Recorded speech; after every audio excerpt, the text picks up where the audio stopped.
देखना। Hello hello, তাহলে আর দেখুন দাদা, নানা মানুষের হচ্ছে নানা মত, অনেকে অনেক রকম ভাবছেন না। এটাকে যদি কেউ ডুপ্লিকেট প্রমাণ করতে পারেন জায়গায় দাঁড়িয়ে, প্রতিষ্ঠানের পক্ষ থেকে পুরস্কার। তবে যা গান আপনারা শুনেছেন সর্বপ্রথম একটি বাংলা গান, এরপরে আপনারা বিভিন্ন শিল্পীর কণ্ঠে গান শুনবেন। তবে যে ম্যাজিকটা আমি আপনাদেরকে দেখাবো বলেছিলাম, ম্যাজিকটা একটু দেখুন। তবে এটা আমি একবারই ছাড়বো পোকাটি, আর রোমালটি কিভাবে ড্যান্স করছে, নাচানাচি করছে আপনারা দেখুন। যেমন দেখুন, আমার হাতে এক বন্ডের তাস আছে দাদা, মরা কাগজ, সকলকে বুঝাতে পারে না। এদিকে দেখুন, আমি এখন 1 2 3 বলবো, এই তাসগুলো কিন্তু আমার কথা মতো ড্যান্স করবে। অনেকেই বলবেন দাদা এটা আপনি মন্ত্র জাদু দিয়ে দেখাচ্ছেন। তবে আমি যে খেলাটি আপনাদেরকে শেখাবো, খেলাটির নাম জাপানি হ্যান্ডকাপের খেলা। খেলাটি গত পরশু আমি দেখিয়েছিলাম হেড়িয়াতে, হেড়িয়া বাস স্ট্যান্ডে। সিঙ্গার দা রেডি করো না। তবে দাদা অনেকে বলেছে দাদা এটা আপনি জাদু দিয়ে করলেন।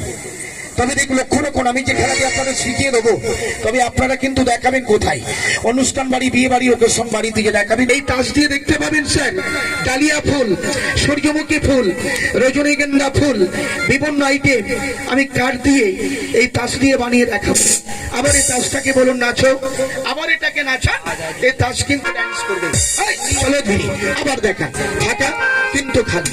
তবে এবার দেখুন, এটা যেমন দাদা আমি হাতে নাচালাম, এখন এই কাঠগুলোকে ধরে আমি যদি এখন নিচে রেখে বলি তাস তুমি ওঠো, আরো ধীরে ওঠো, আরো দেখবে এই তাসগুলো মাটি থেকে উঠবে।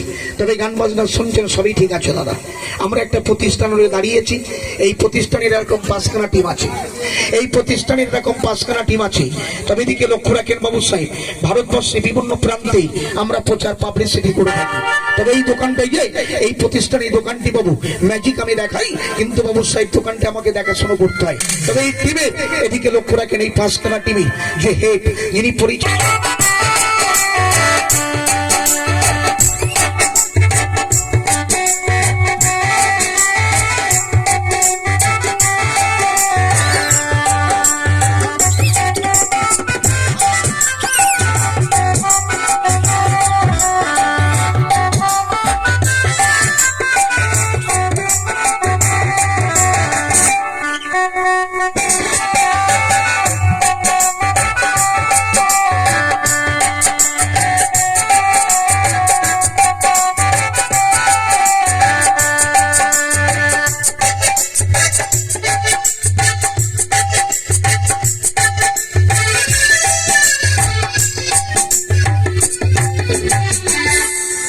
নমস্কার। কি হয়েছিল বামাতে? ওটাকে খুলে দিচ্ছি, সবাই দেখুন। তুমি এখানে চলে এসো, তুমি পিছন দিকটাই করো না, মানুষ দেখতে পাবে না। সবাইকে ধন্যবাদ জানাই আমার কোম্পানির তরফ থেকে। উপস্থিত যারা দাঁড়িয়ে আছেন, আমার জন্মস্থান পূর্ব মেদিনীপুর, চণ্ডীপুর বলে একটি জায়গা। এটা আমার